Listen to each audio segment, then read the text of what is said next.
Hello, and welcome to Beyond Books, where we talk about books from Book of the Month Club and beyond. I'm your host. I'm Renee. Today's Tag Tuesday. So today I have for you the War and Peace tag. And yes, it is a bit long, as you would suspect. And no, I cannot pronounce the names of those who invented the tag. So I will put it in the description and we'll leave it at that. I was tagged by David at David Novak Reads Poetry. So if you haven't been over to his channel, here's a reminder to go over there and check out his channel. So let's get on with the questions, since, like I say, there's a few of them, and they did make me think. So they were actually very good questions. Now, they all have characters from War and Peace that are associated with them, but it doesn't mean a whole lot to me since I haven't read War and Peace, and I don't think I will. But just so you know, they are there, and again, I'm not going to say them. So the first prompt is, a book that came to you by chance and unexpectedly became one of your favorites. Well, I'm going to say that the book is from 2017. It's a fiction book, and it is called Eleanor Oliphant is Completely Fine. It is by Gail Honeyman. And I found that book, I believe I found it in around 2018 in the Little Free Library. And with the title, and there was kind of this cartoonish looking cover, wasn't sure what to expect. But it did say that it was an Oprah's book club choice, so I thought, well, let's give it a try. And it was actually a very good book that I enjoyed. So I'm choosing that one. Apparently, it was Book of the Year. I just looked it up because I needed the author's name. It was Book of the Year in 2017. So, second prompt, a book with a bad start, but that through the reading, it became one of your favorites. Well, there is a book that I'm really glad I stuck with throughout the first, I think, 2 to 3 chapters are very challenging. And the book could probably almost stand on its own without any of that information at the beginning, but there it is. And that book would be The Life of Pi by Jan Martel. It's a 2001 book. It's probably something you're familiar with. It's an older book now. It became really popular around, I think, 2012, 2013, when the movie came out. And the first couple of chapters, I know one just goes over why he's called Pi. And I mean, in depth. We don't always need to know all of that info, but it is kind of funny when you look back over it. And there was another chapter that just discussed the different major religions of the world. It's actually quite brilliant of a chapter that I truly enjoyed, but just you wonder, because it's the first few chapters, you wonder, is the whole book going to be like this? But I'm so glad I stuck with it. It's such an unusual story, and it's a good story. So yeah, so I enjoyed that one. So number 3, a book that plunged into despair. Actually, I'm going to talk about 2 books. They're both from the same author, because you have to kind of know the history I had with these books. The author's name is Carrot Quinn. Carrot, just like a carrot, and Quinn, Quinn. The first one of hers, I believe she's only written the 2 books. The first one of hers that I read is called Through Hiking Will Break Your Heart, an adventure on the Pacific Crest Trail. And it is about her adventures as a through hiker, meaning starting at the beginning of the trail and going all the way through from one end to the other, not just doing a day hike on certain sections of it. Um, it's all about her adventure. And I kind of had forgotten that in the last couple of chapters, it talked about her relationship with her mom. Her mom was a schizophrenic woman. She was very neglectful of her daughter, and it was hard to hear that. And I thought those couple of chapters that mentioned the mom were kind of heartbreaking. A few years later, I picked up another Carrie Quinn book, and that is called The Sunset Route: Freight Trains, Forgiveness, and Freedom on the Rails in the American West. Also a very good book. This one documents Carrie Quinn's time of, she is actually hopping freight trains and going around the United States, mainly in the West, with a friend. Sometimes, I think sometimes with a friend, and sometimes even by herself, believe it or not, on these trains.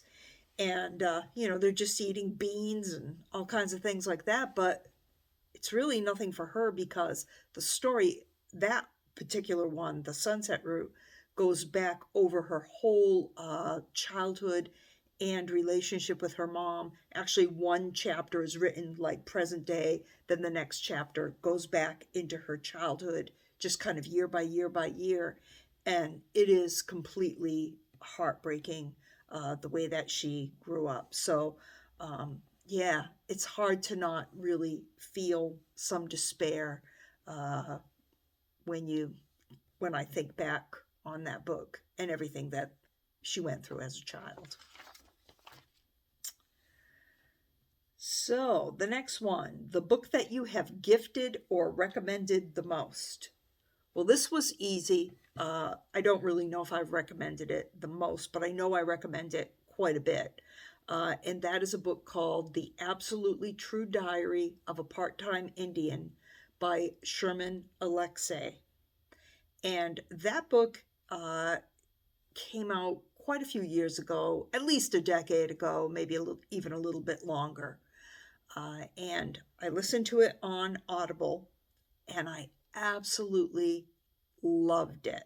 It is a memoir of Sherman Alexie growing up. He is from the Spokane Nation, and growing up on the reservation, the res, and just, his adventures with the whole thing, his thoughts, his friends. I mean, it's just an amazing story. I absolutely love it. And after I finished listening to it, I just hit the button to just listen to it all over again. And I don't think I've ever done that with any audiobook before. Never have read the physical copy, but it is on the list of banned books. It's in the top 13. So some of you are probably reading it or thinking about reading it, and I strongly recommend that one. A character that you loved and hated at the same time. Now, this is number 5. So I'm going to say that character is Pete Marino. He's a detective in the Kay Scarpetta series. And the reason that you hate him and love him at the same time is he is a friend of Dr. Scarpetta's, but he's kind of the edgy detective, kind of old school, a little misogynistic, kind of womanizing, a little bit close-minded, that kind of thing. And even though he's a great detective, a really good part of her team, and always is a friend who defends her and, likes her and takes care of her in some ways. In fact, maybe sometimes he likes her just a little bit too much. There is that edginess and just that kind of, give and take between them. So it's good, and it makes the story better. So he's actually a great character, but you do have feelings back and forth, positive and negative, with Pete Marino. An unpopular book that you love. That's number 6. Well, when you write, I guess, for decades and have, 30 some odd books published, not all can be really popular. And so I don't know that they're unpopular, but John Grisham does have a couple of books that I like and really think are great that I never hear any of the other John Grisham fans really talk about very much. I just don't think that they're really that popular. One is the Camino Island series, and that is about actually a book collector who runs a bookstore on a fictitious island that is off the coast of Florida. And in fact, a new one is coming out this summer. I think it's called Camino Ghosts, and it's the third in that Camino series. So there's that one, and then John Grisham has another book called Sparring Partners, and it has 3 short stories. 2 in particular I thought were very good. One is a story called Sparring Partners. I think about that one sometimes. It's like, yeah, it's a good story. And there's also another one called Strawberry Moon that is very good. It basically just documents the last evening in the life of a very young man who is going to be executed. And yeah, it's sensitive and it's very good. So number 7, a book with a social ascent. I don't really read those, I don't think. I was racking my brain. I had every other question kind of lined up because these are the kinds of questions I had to think about for a minute before starting my video. But yeah, I kind of read more of the books about the people who are kind of down and out.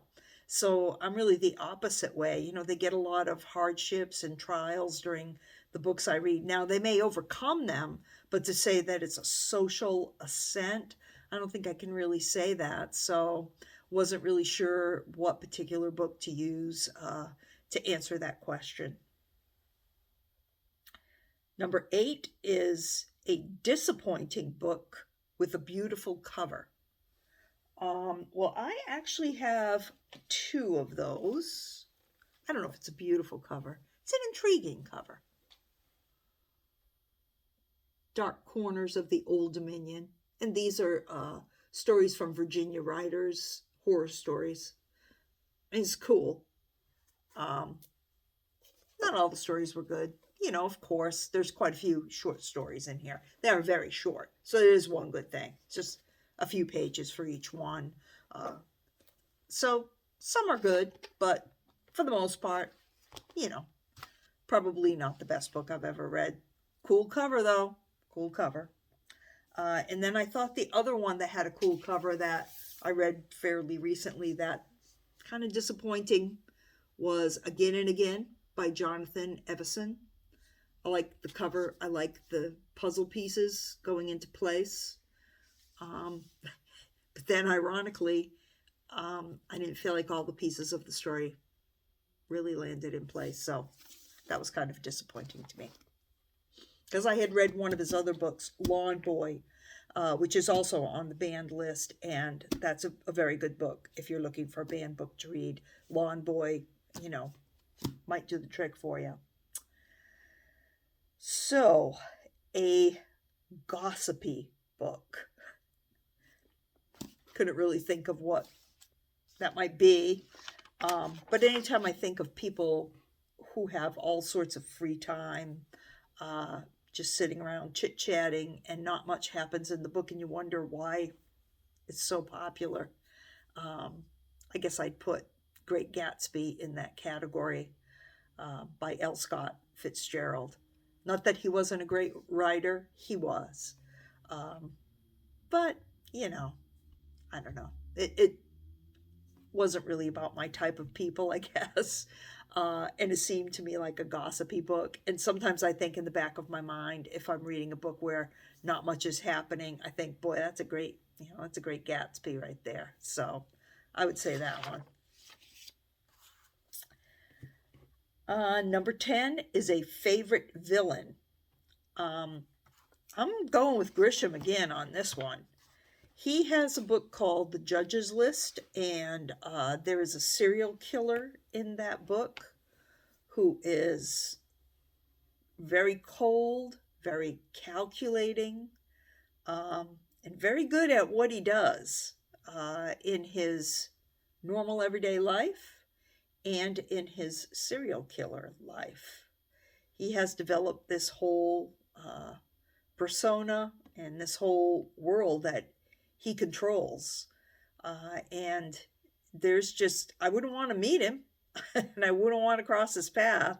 I can tell you that. But yeah, you kind of, I don't want to say admire, but you do have to just be in awe sometimes of what kind of havoc he's created, and like I say, just how he's created this whole thing. He's a good villain. So yeah, that's a good book by John Grisham, Judge's List. Number 11, a book that made you reconsider your life or a specific aspect of it. Well, since I do read books about people who are down and out, probably more often than, like I say, things where people are, having the luck and everything's coming together for them and they're rising up that social ladder. I'd say just a lot of the books I read make me feel appreciative of the way I grew up and what I've done in my life and who I've been, who I've crossed paths with, who's been important to me in my life. I mean, how can you read, and I haven't read this yet, but I will soon, how can you read something like this and not be appreciative for who you are and the times that you live in? How can you read Push and not be appreciative of the parents that you had? How can you read Little Bee and not be appreciative that you don't live in a war-torn third world country? So I would say, yeah, in general, a lot of the books I read just make me feel very appreciative. So I also appreciate you as viewers and subscribers. Don't forget to do that if you haven't yet. The very last prompt is number 12, to tag somebody. Consider this an open tag if you are in the mood for some war and peace, and who isn't? Go ahead and do this tag. I'd really love to hear your answers. Take care. Have a great day.